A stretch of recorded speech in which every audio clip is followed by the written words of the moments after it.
Hello students, let's continue with supplementary reader lesson 2 bringing up curry in English subject. In the previous video, we show that how Curry, a baby elephant, with the help of the narrator, saved the little boy, right, drowning from the river. एक बच्चा था जो नदी में डूब रहा था, तो कैसे करी ने वो जो नरेटर की मदद से वो जो उसका फ्रेंड था, राइट, तो उसकी मदद से कैसे उस बालक को डूबते हुए बचाया, ये हमने प्रीवियस वीडियो में देखा. Now let's start with the another part of this lesson. तो करी वॉज लाइक अ बेबी. करी कैसा था? एक बच्चे जैसा था, क्योंकि वो बेबी एलिफेंट था. He had to be trained to be good, and if you did not tell him when he was naughty, he was up to more mischief than ever. उसे ट्रेन करना चाहिए, उसे अच्छा बनाने के लिए, राइट. उसे he had to be trained to be good. उसे अच्छा बनाने के लिए उसे ट्रेन करना चाहिए. If you did not tell him when he was naughty, जो वो naughty बन जाए, राइट, तो you have to tell him, right. If you did not tell him anything when he was naughty, he was up to more mischief than ever. वो ज़्यादा मस्ती करने लगेगा, वो ज़्यादा मिस्चिफ, अगर आप उसे नहीं टोकोगे रोकोगे, राइट, तो वो ज़्यादा नॉटी हो जाएगा और ज़्यादा मिस्चिफ करने लगेगा. For instance one day somebody gave him some bananas to eat. और एक दिन क्या हुआ, किसी ने उसको बनाना खाने के लिए दिया. Very soon he developed a great love for ripe bananas. और उसे बनानाज बहुत अच्छे लगने लगे. We used to keep large plates of fruits on table near a window in the dining room. यहाँ पे आप देख रहे हो डाइनिंग रूम में, डाइनिंग टेबल पे फ्रूट से बड़ा बास्केट रखा हुआ है. तो we used to keep large plates of fruits on the table near a window in the dining room. वो जो नरेटर है वो कह रहे हैं कि हम डाइनिंग रूम में एक फ्रूट से भरी हुई प्लेट रखते हैं. One day all the bananas on the table disappeared and my family blamed the servants for eating all the fruits in the house. एक दिन क्या हुआ, सारे बनानास जो थे वो गायब हो गए और जो मेरी फैमिली थी उन्होंने सर्वेंट्स जो नौकर थे उन पे ब्लेम लगाया, आरोप लगाया कि वो लोग सब फ्रूट्स खा गए. A few days later a fruit disappeared again and this time the blame was put on me.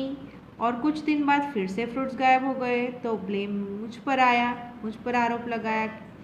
And I knew I had not done it. मुझे तो पता था कि मैंने ये नहीं किया, मैंने फ्रूट्स नहीं खाए. It made me very angry with my parents and the servants. मुझे बहुत गुस्सा आया मेरे पेरेंट्स से एंड सर्वेंट्स से भी. For I was sure that he had taken all the fruit. मुझे ऐसा लगा कि सर्वेंट्स ही है जिन्होंने सारे फ्रूट्स ले लिए.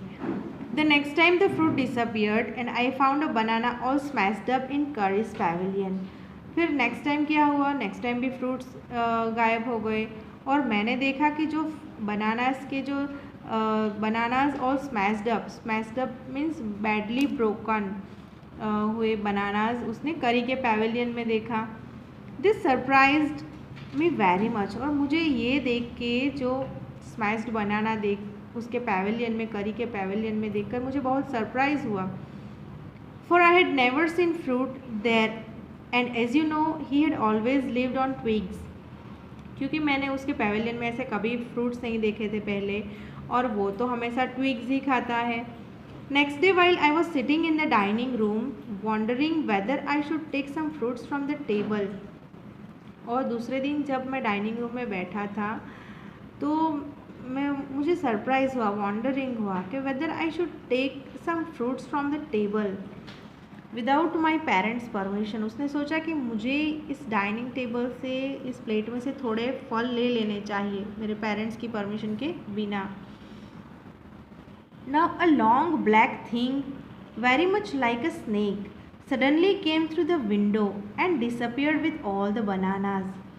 और फिर क्या हुआ, अ लॉन्ग ब्लैक थिंग, यहाँ पे आप देख रहे हैं पिक्चर में, a long black thing very much like a snake, जैसे कि स्नेक जैसी लग रही थी. Suddenly came through the window, यहाँ पे आप विंडो देख रहे हो तो suddenly came through the window and disappeared with all the bananas. जो बनानाज थे वो लेकर एकदम डिसअपियर हो गया, अदृश्य हो गया वहाँ से. I was very much frightened because I had never seen snakes eat bananas, and I thought it must be a terrible snake that would sneak in and take fruits. मुझे बहुत डर लगा. आई वॉज वेरी फ्राइटेंड क्योंकि आई had never scene snacks it bananas, क्योंकि मैंने तो कभी snacks को बनाना खाते नहीं देखा था. And I thought it must be a terrible snake. मुझे ऐसा लगा कि ये कोई टेरिबल भयानक स्नैक होना चाहिए that would sneak in and take fruits. वो जो छिप कर आता है स्नैक, हियर ऐसे नहीं, एक स्नैक मीन्स छिप कर आना, तो जैसे छिप कर आता है और फ्रूट्स ले जाता है, तो ऐसा भयानक स्नैक मैंने तो पहले कभी नहीं देखा. I crept out of the room and with great fear in my heart run out of the house. मैं धीरे से रूम से बाहर निकला और मुझे बहुत डर लग रहा था, तो मैं जल्दी से दौड़ के बाहर चला गया घर से. Feeling sure that the snake would come back into the house. मुझे ऐसा लगा कि ये स्नैक है फिर से घर में आ जाएगा and eat all the fruits and kill all of us. हम सब, वो ऑल फ्रूट्स भी खा जाएगा, सब फ्रूट्स भी खा जाएगा और हम सबको भी मार डालेगा. ऐसा डर लगने लगा. एज आई वेंट आउट, मैं जैसे ही बाहर निकला, I show curries back disappearing in the direction of the pavilion and I was so frightened that I wanted his company to cheer up me. मैं जैसे ही घर से बाहर निकला, मैंने करी को देखा, उसकी बैक देखी जो पैवेलियन की तरफ जा रहा था, एंड मैं बहुत डरा हुआ सा था. I was so frightened that I wanted his company to cheer up me. तो मुझे उसकी कंपनी चाहिए थी, राइट, खुश होने के लिए. I run after him into the pavilion. मैं पैवेलियन की तरफ उसके पीछे दौड़ता गया. And I found him there eating bananas. और मैंने वहाँ पे देखा कि वो बनानास खा रहा था. I stood still in astonishment. Here astonishment means surprise. मैं अभी भी, एस्टोनिशमेंट मीन्स सरप्राइज, में वहाँ पे अभी भी मुझे बहुत सरप्राइज हो रहा था कि ये क्यों बनाना खा रहा है. The bananas were lying strewn all around him. The bananas were lying strewn all around him. STREWN, strewn means untidily scattered. वहाँ पे untidily ऐसे वैसे बिखरे पड़े थे ज़मीन पे, राइट. जो करी था उसके अराउंड, उसके आगे पीछे बनानास जो थे वो बिखरे हुए पड़े थे. The bananas were lying strewn all around him. He stretched out his trunk and reached for one far away from where he was standing. एक जो बनाना था थोड़ी दूर पड़ा था, तो वो he stretched out his trunk, तो उसने अपने ट्रंक को ऐसे स्ट्रेच आउट किया उस बनाना को खींचने के लिए. that instant the trunk looked like a black snake. और उस समय उसने देखा कि जो उसकी ट्रंक थी वो स्नेक के जैसे लग रही थी, ब्लैक स्नेक की तरह लग रही थी. एंड आई रियलाइज्ड दैट करी वॉज द थीफ. और फिर मुझे पता चला कि थीफ कौन था, Kari. I went to him, pulled him out by the ear and joyously showed my parents that it was Kari and not I that had eaten all the fruits this many weeks. और फिर उसने कहा कि ये करी था, थीफ जिसने बनाना चुराया है. और मैं खुश होकर अपने पेरेंट्स को मैंने बताया कि ये मैं नहीं, पर वो करी था कि जो पिछले कई हफ्तों से बनाना चुरा रहा है. Then I scolded him. फिर मैंने उसे स्कोल्ड किया. पनिश, स्कोल्डेड मीन्स पनिश करना. For elephants understand words as well children. Then I scolded him, for elephants understand words as well as children, and I said to him, next time I see you stealing fruit, you will be whipped. और उसने ये भी कहा कि अगर next time मैं तुम्हें ऐसे बनाना चुराते हुए देख लूँगा तो मैं तुम्हें whipped करूँगा, means मारूँगा. He knew that we were all angry with him, even the servants. उससे करी को पता चल गया था कि हम सब उससे गुस्सा है. Even servants also angry with him. His pride was so injured that he never stole another thing from the dining room. वो बहुत दुखी हुआ, right. His pride was so injured, उसे हर्ट हुआ, that he never stole another thing from the dining room. और उसने फिर कभी डाइनिंग रूम से दूसरी चीज़ें भी नहीं चुराई. And from then on, if anybody gave him any fruit, he always squealed as if to thank them. और उसके बाद फिर जो कोई भी उसे फ्रूट देता, he always squealed as if to thank him. Here squealed means a high pitched sound or noise. वो उसे जैसे थैंक यू कर रहा हो ऐसे साउंड करता। An elephant is willing to be punished for having done wrong. जो elephant कभी गलती करता है राइट, तो वो पनिशमेंट के लिए रेडी होता है। विलिंग मीन्स रेडी होना। तो अगर उसकी गलती हो और आप उसे पनिश करो तो उसे कोई प्रॉब्लम नहीं, but if you punish him without any reason he will remember it and pay you back in your own coin. पर अगर आप उसे विदाउट एनी रीज़न पनिश करो तो वो याद रखता है और फिर आपसे ज़रूर बदला लेता है। Now an elephant must be taught when to sit down, when to walk, when to go fast and when to go slow. Now elephant को ये सिखाना चाहिए कि कब बैठना है, when to walk कब चलना है, राइट, कब फास्ट चलना है, कब स्लो चलना है। You teach him this things as you teach a child. आप जैसे बच्चे को सिखाते हो वैसे ही आपको एलिफेंट को भी सिखाना है। इफ़ यू से दत्त and pull him by the ear he will gradually learn to sit down. अगर आप उसे दत्त कहते हो और उसका कान खींचते हो तो वो बैठना सीख जाएगा। Similarly if you say mali and pull his trunk forward he will gradually learn that it is the signal to walk. अगर आप उसे माली कहोगे और उसके ट्रंक जो आगे की तरफ खींचोगे तो वो आगे चलना सीख जाएगा। उसे पता चल जाएगा कि ये चलने का सिग्नल है, तो वो चलना सीख जाएगा। करी लर्न माली आफ्टर 3 लेसन्स। करी को ये जो माली सिखाना था, चलने का जो सिग्नल सिखाना था वो 3 लेसन्स में 3 टाइम्स में सीख गया। But it took him 3 weeks to learn दत्त। पर उसे दत्त सिखाने में 3 वीक्स लग गए। दत्त means learn Kari to sit down and Male means learn him to walk, right, give him the signal to walk. He was no good at sitting down. उसे बैठना नहीं आता था अच्छी तरह से। And do you know why an elephant should be taught to sit down. और हमें तो पता है कि एलिफेंट को बैठना क्यों सिखाना चाहिए। Because he grows taller and taller than you and who take care of him so that when he is 2 or 3 years old you can only reach his back with a ladder. वो जब 2 और 3 years का होता है तभी हमें ladder की ज़रूरत पड़ती है उसे बैक पे चढ़ने के लिए, राइट। तो उसे बैठना सिखाना चाहिए।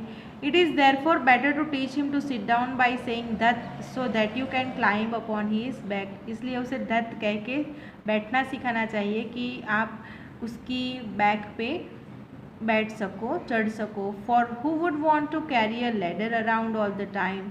और बारी बारी कौन लेडर वहाँ उस पर चढ़ने के लिए लेडर ला के देगा। The most difficult thing to teach an elephant is the master call. The most difficult thing to teach an elephant is the master call. उसे मास्टर कॉल सिखाना बहुत ही डिफ़िकल्ट है। He generally takes 5 years to learn it properly. ये जो master call सीखने के लिए उसे 5 years लग जाते हैं प्रॉपरली सीखने के लिए। The master call is a strange hissing howling sound as if the snake and a tiger were fighting each other. जब स्नेक और टाइगर एक दूसरे से लड़ाई करते हैं और कैसे हिसिंग और हॉलिंग साउंड आते हैं, ऐसे साउंड उसे सिखाने पड़ते हैं। उसे मास्टर कॉल कहा जाता है। And you have to make that kind of noise in his ear. अगर जो भी एलिफेंट को ट्रेन करता है, राइट, तो उसे ऐसी आवाज़ उसके कानों में करनी होती है। उसके कानों में ऐसी आवाज़ पड़नी चाहिए जिसे मास्टर कॉल कहा जाता है। अगर आप ऐसी आवाज़ निकालोगे तो वो सुनेगा, तो जब भी आप मुश्किल में होंगे तो वो आपको बचा सकता है। तो and do you no what you expect an elephant to do when you give him the master call। जब भी आप उसे मास्टर कॉल दोगे तो वो क्या कर सकता है। If you are lost in the jungle and there is no way out and everything is black except the stars above, you dare not stay very long anywhere. अगर कभी ऐसा हो कि आप जंगल में कहीं खो गए हो, कोई भी रास्ता नहीं मिल रहा और सब भी जगहों पे ब्लैकनेस दिखाई दे रही हो, अंधेरा दिखाई देता हो, एक्सेप्ट द स्टार्स अबोव, सिर्फ आकाश में तारे चमक रहे, उसके सिवा सभी जगह पे अंधेरा हो।